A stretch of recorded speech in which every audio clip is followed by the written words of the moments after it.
매주일 점심 식사 이후에 독서 나눔을 하고 있습니다.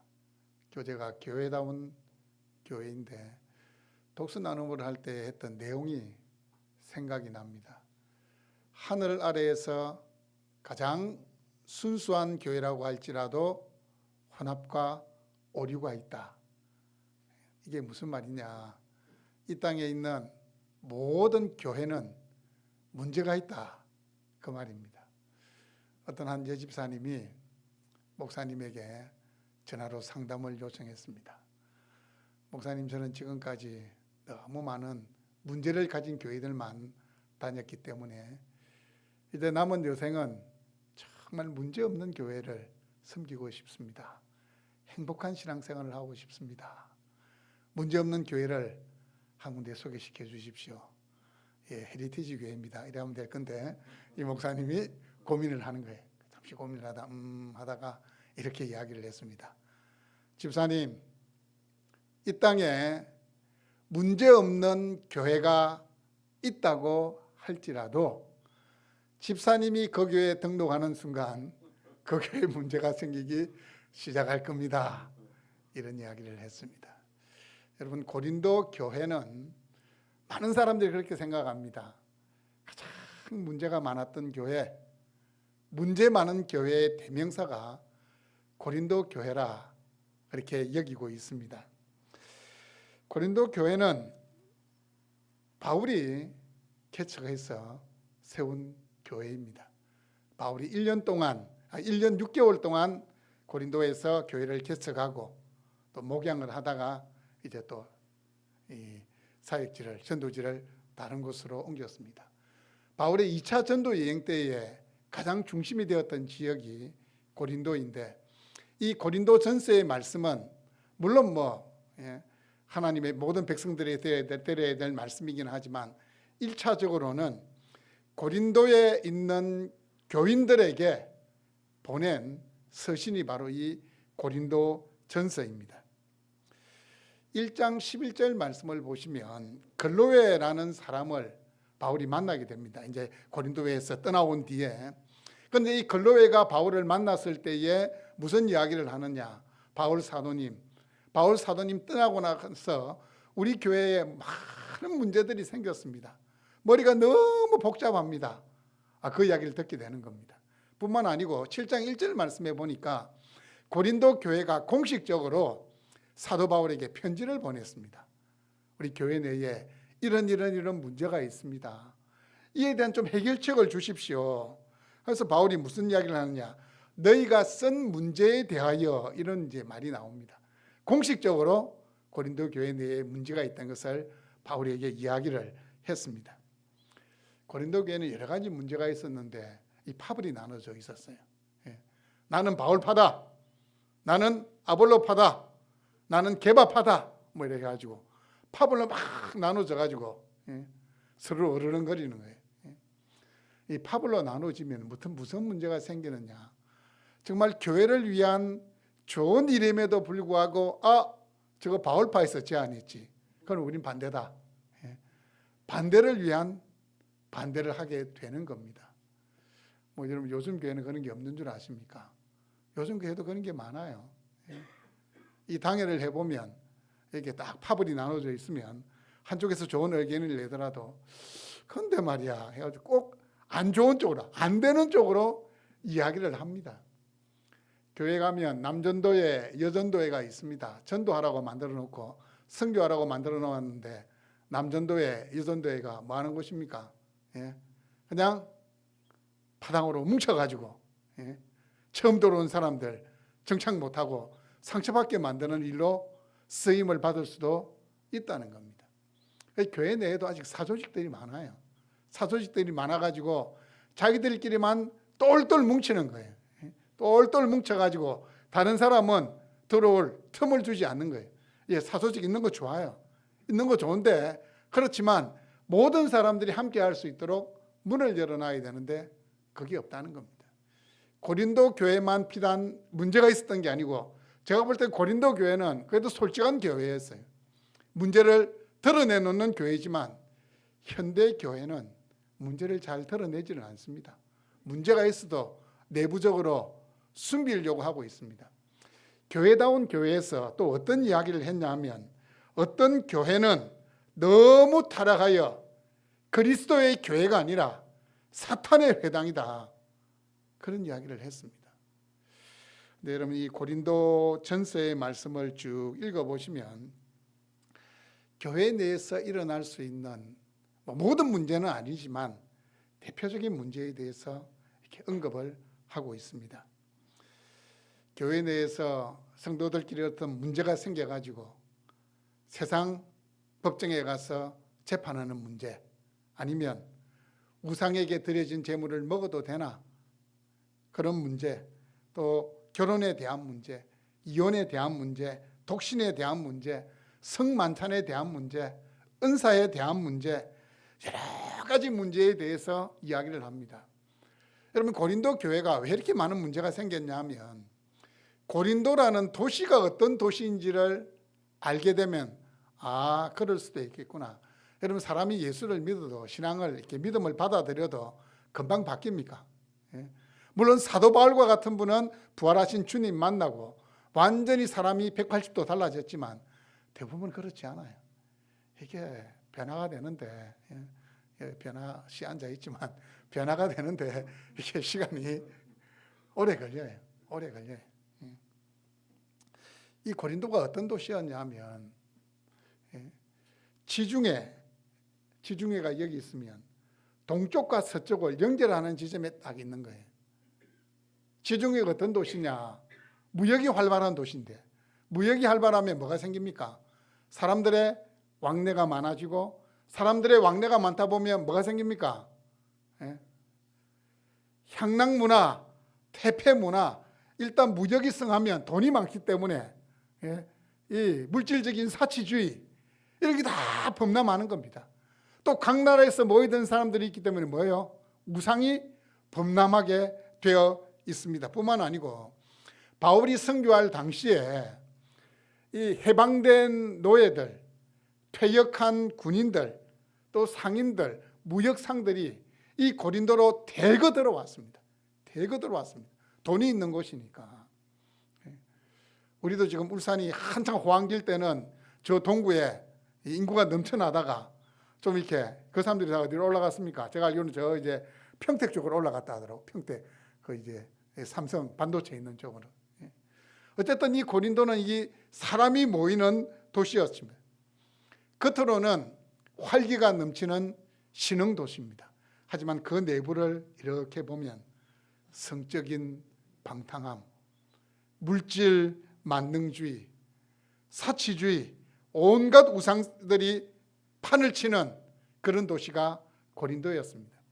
그리고 당시 고린도를 두고 사람들이 무슨 말을 했냐 하면 고린도 사람처럼 행동한다, 이런 말이 있어요. 어떤 말이 있을 것 같습니까? 고린도 사람처럼 행동한다, 좋은 말이겠습니까? 나쁜 말이겠습니까? 성적으로 부도덕하다, 그 말이 고린도 사람처럼 행한다 라는 말의 뜻이었습니다. 고린도전서를 읽어보면은 교회 내에 음행의 문제, 아버지의 아내를 자신의 아내로 취하는, 그런데 고린도 교회가 그걸 방치하고 있는 거예요. 그 사람이 교회 내에서 유력한 사람이 있겠죠. 물론 아버지 자기를 낳은 본 어머니는 아니겠죠. 이 고린도라는 도시가 그렇게 성적으로 문란한 도시인데 그 더러운 문화가 교회까지 침투, 아직까지 이 세상에서 살던 그 행실을 끊어버리지 못하고 있음에도 불구하고 교회가 그걸 방치하고 있었다는 거예요. 그것부터 시작해가지고 막 엄청나게 문제가 많은 이 고린도 교회였습니다. 근데 오늘 말씀을 읽어보니까, 이 초반을 이렇게 읽어보니까, 이제 인사말인데, 이게 이제 바울이 고린도 교회에 내어 있던 여러 가지 문제에 대해서 해결책을 제시하는 건데, 아주 뭐 이렇게 젠틀하게 시작하고 있어요. 여러분 같으면 어떻게 하겠습니까? 내가 개척한 교회인데, 내가 진짜 죽을 고생하며 개척한 교회인데, 내가 떠나오고 온갖 세속적인 문제들이 교회 안에 다 들어와가지고 교회가 엉망진창돼 있다. 여러분 같으면 어떻게 하겠습니까? 저 같으면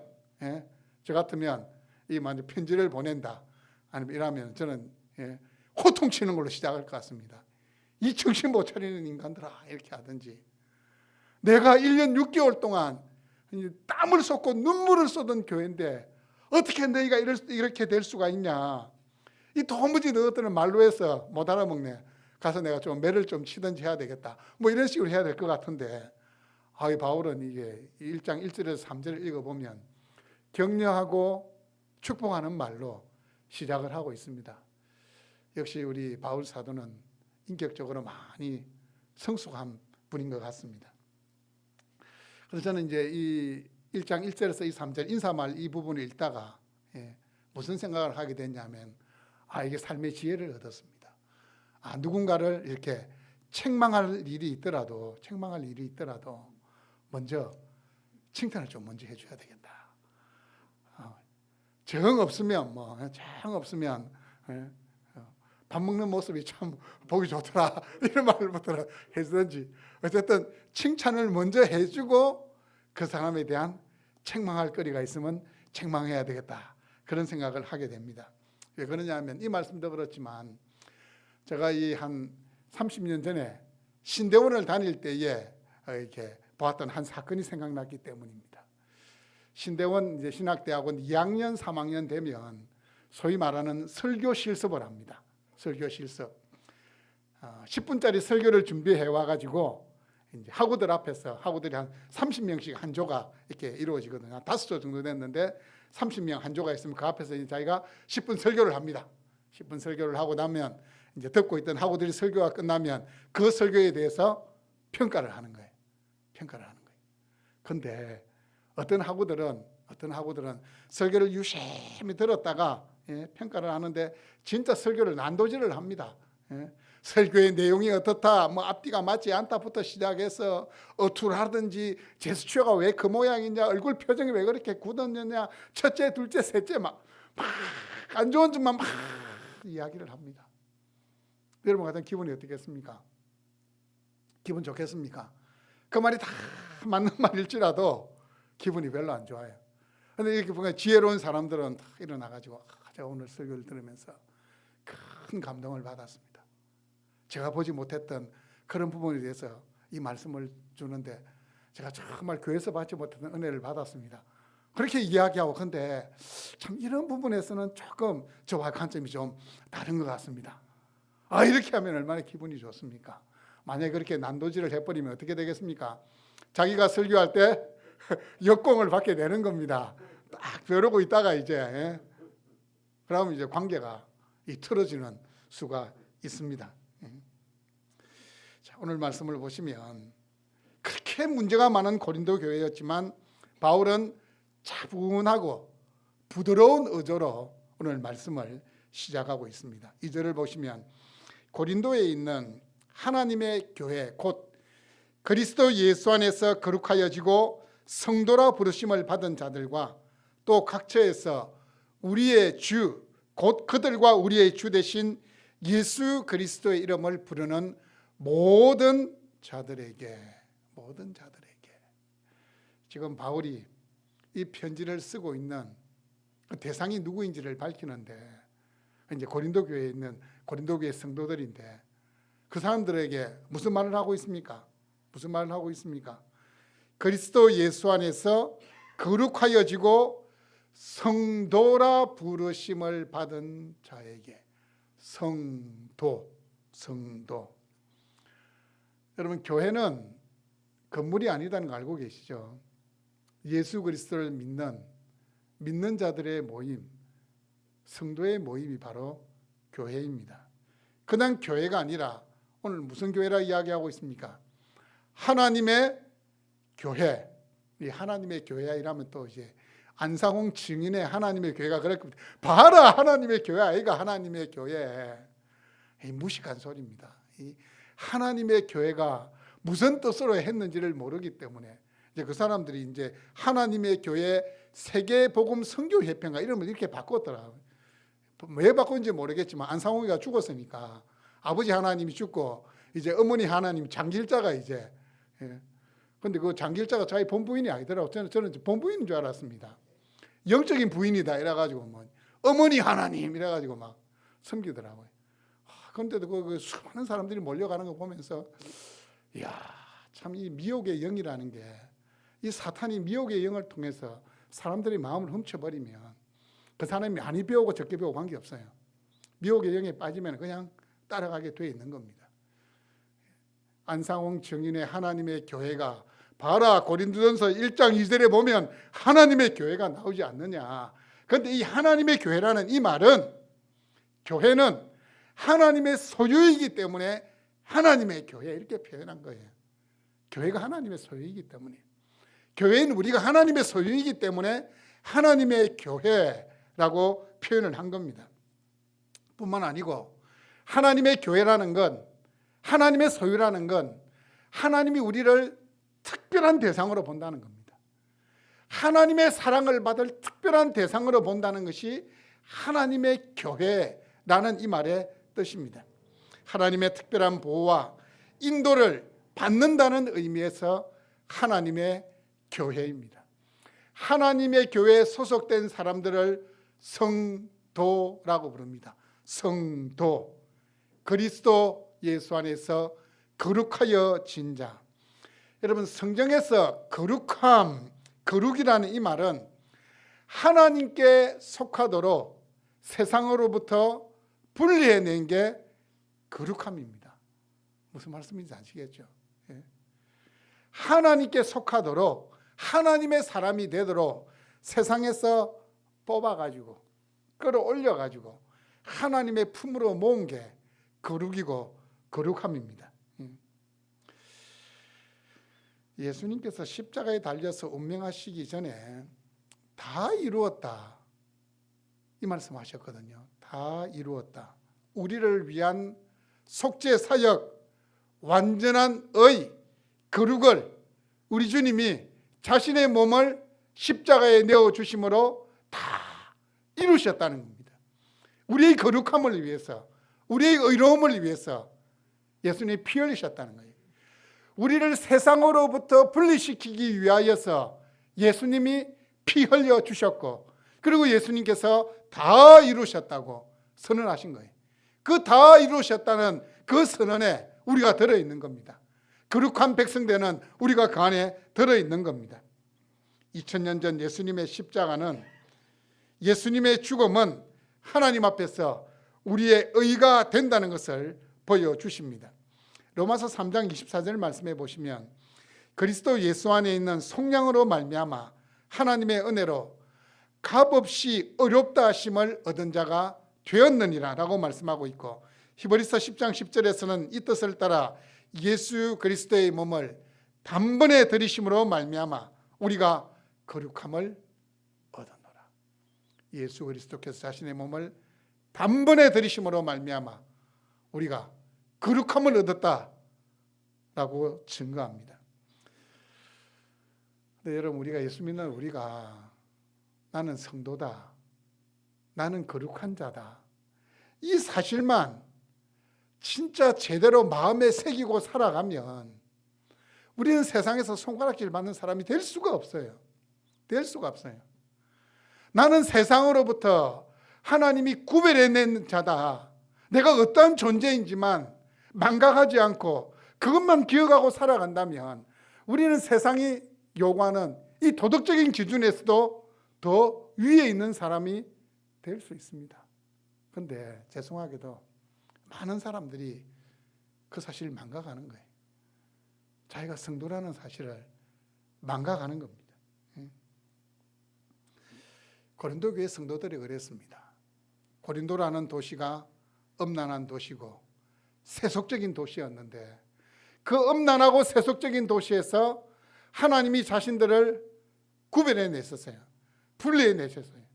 그러면은 나는 성도다, 더 이상 세속을 따라갈 자가 아니다, 그 생각을 가지고 살아가야 되는데, 여전히 세상에서 살아갔던 그 모습을 버리지 못하고 또 여전히 세상의 삶을 동경하는 모습을 가지다 보니까 교회 안에 그 모습이, 그 세상의 물결이 그대로 몰려 들어와 버린 겁니다.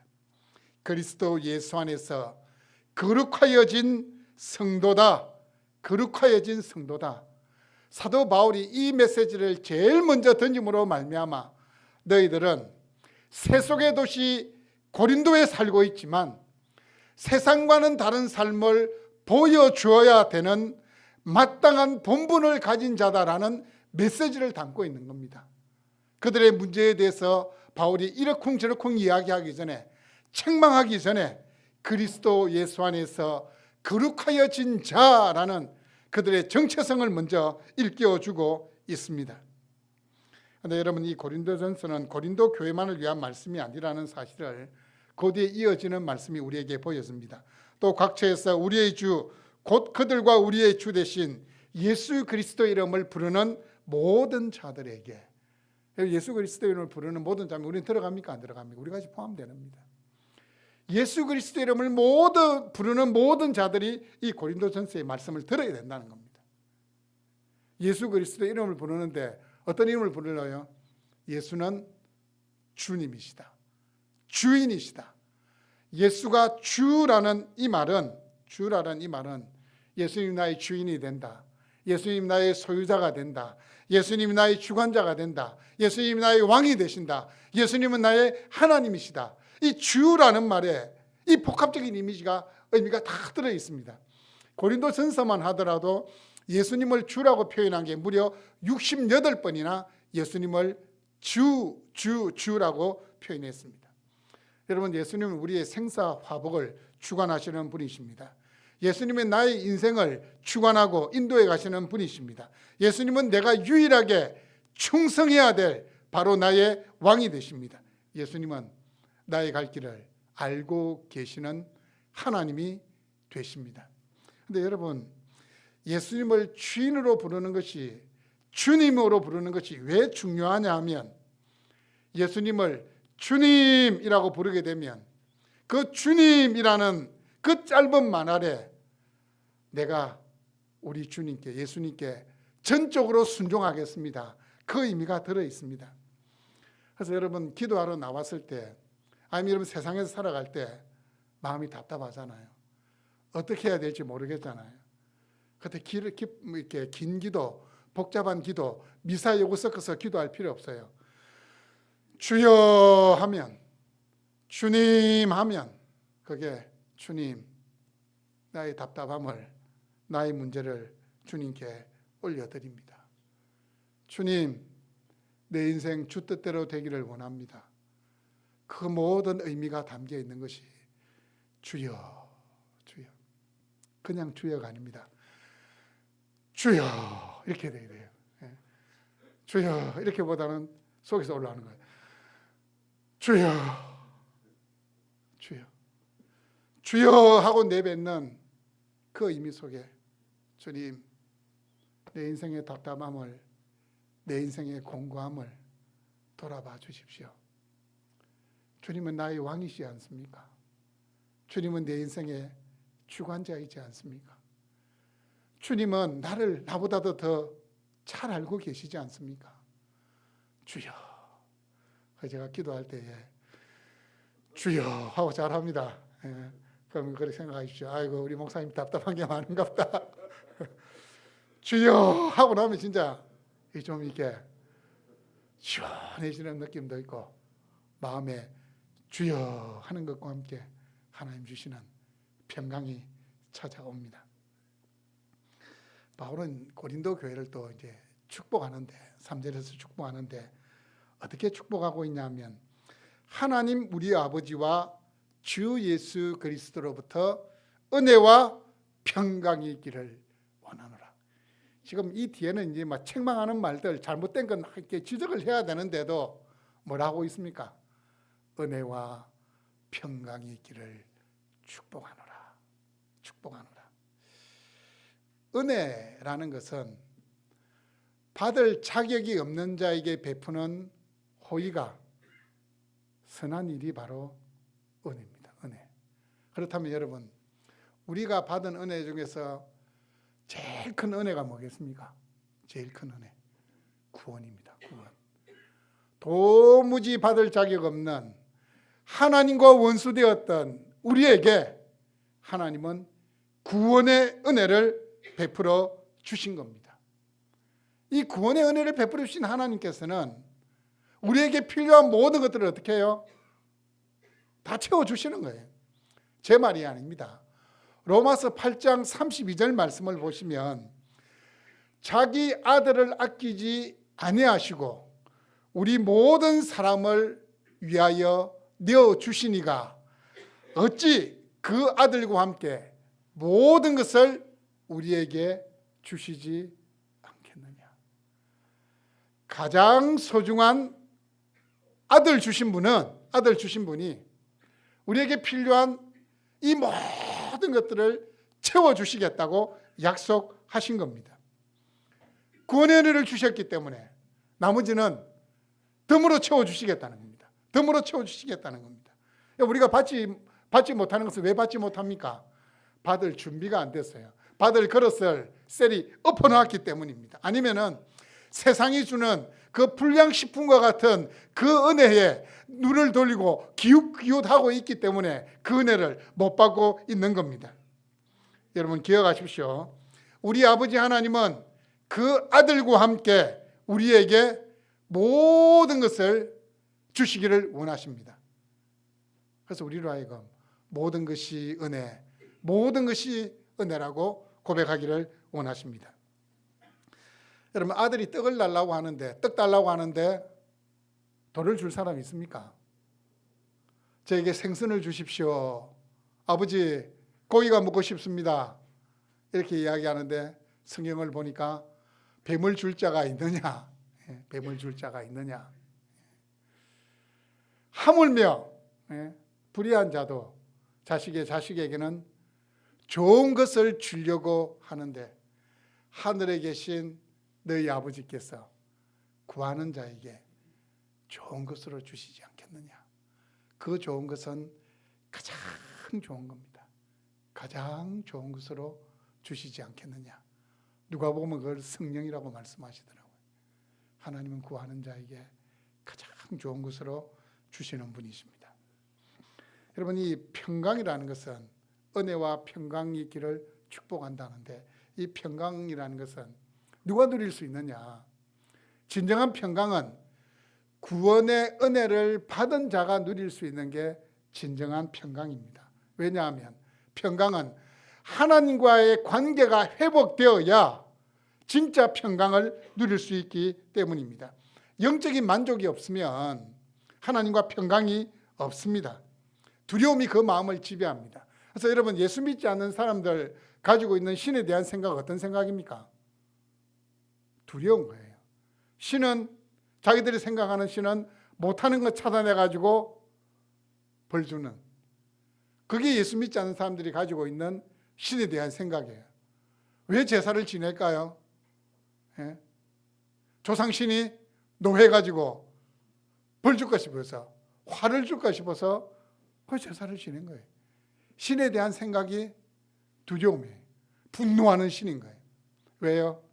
하나님과의 관계 회복이 없으면 그 안에는 두려움이 있기 때문에 평강이 없기 때문입니다. 이스라엘 나라 사람들이 만날 때 뭐라고 인사합니까? 샬롬이라고 인사합니다.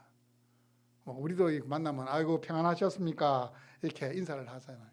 그런데 이 평안에는 영적인 뿐만 아니고 육적인 거, 나라가 평안한 이 모든 것이 다 들어가는 것이 우리가 누릴 수 있는 모든 평안이 이 평강이라는 말에 다 들어갑니다. 그래서 이 복합적인 의미가 있는 이 평강으로 사도 바울은 고린도 교인들을 축복합니다. 은혜와 평강이 있기를 축복한다. 주님께서 말씀하십니다. 평안을 너에게 끼치노니 곧 나의 평안을 너에게 주노라. 내가 너에게 주는 것은 세상이 주는 것과 같지 아니하니라. 너희는 마음에 근심하지도 말고 두려워하지도 말라. 여러분 지금 고린도 교회는 음행의 문제로 몸살을 앓고 있습니다.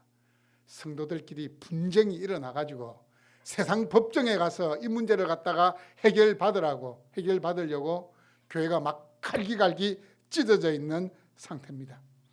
결혼에 대한 문제뿐만 아니라 불신 배우자와 이혼 문제를 두고도 의견이 분분한 겁니다. 꼭 고린도서 한번 읽어보세요. 읽어보시면 이 문제에 대해서 자세하게 설명을 하고 있습니다. 우상 제물과 제사에 대한 문제, 여자가 머리에 뭔가를 쓰는 문제, 성만찬에 대한 문제, 성령의 은사에 대한 문제, 파당을 짓고 있는 문제, 부활에 대한 문제, 헌금에 대한 문제, 이 모든 문제로 인해서 막 의견이 갈리고 있는 상황이고, 지금 이 감정이 막 이 극에 달아 있는 상황에서 사도 바울이 편지를 보내는데, 사도 바울이 은혜와 평강이 있기를 축복하노라 라는 말로 편지를 보냅니다. 고압적인 자세에서 옳고 그르다 막 이렇게 가위로 자르듯이 재단하는 것이 아니고, 일단 이 고린도 교회 교인들은 성도로 부름을 받은 자다라는 말로 자신들의 본분을 먼저 생각하도록 이야기하고 있습니다. 그리고 우리는 함께 예수님을 주로 섬기는 믿음의 가족이다라는 사실을 먼저 깨우치고 있습니다. 여러분, 교회에 문제가 생기는 것은 다시 말씀드리지만 성도라는 사실을, 거룩한 자라는 사실을 망각하기 때문입니다. 세상에서 구별된 존재, 성도로 부름받았다는 그 정체성을 잊어버리기 때문입니다. 아니면 집에 놔두고 오든지, 교회 올 때 그걸 가지고 와야 되는데 막 집에 놔두고 오니까 문제가 생기는 겁니다. 여러분, 다시 말씀드립니다. 여러분은 그리스도 예수로 말미암아 거룩하여진 자들입니다. 이제는 세상의 법을 따라 살아가는 자들이 아닙니다. 생명의 성령의 법이 여러분을 주관하고 있습니다. 하나님이 여러분을 구별해 놓았는데 세상과 억지로 섞이려고 하지 마십시오. 하나님이 구별해 놨습니다. 하나님 구별해 놨습니다. 그런 말이 있습니다. 사자는 아무리 배가 고파도 뭘 안 한다고요? 풀 뜯어먹지 않습니다. 차라리 굶어 죽었으면 죽었지 사자는 풀을 안 뜯어먹는답니다. 우리도 마찬가지입니다. 우리가 세상에 살면서 차라리 내가 막 가난하게 살고 쪽팔림을 당하더라도 세상 사람들이 하는 세속의 방법대로 난 따라가지 않겠다. 살지 않겠다. 사자는 아무리 배가 고파도 풀을 안 뜯어먹는데요. 예수 믿는 우리도 마찬가지예요. 아무리 다급해도 세상에 있는 세속적인 방법에 손을 내밀어서는 안 된다는 겁니다. 안 된다는 겁니다. 여러분, 이번 한 주간도 세상과 다르게 살도록 부르신 그 하나님의 부름에 믿음의 삶으로 응답할 수 있기를 바랍니다. 성도라는 그 이름에 합당한 삶을 살 수 있기를 바랍니다. 성도라 부르심을 받은 여러분 모두에게 은혜와 평강이 있기를 축복합니다. 아멘.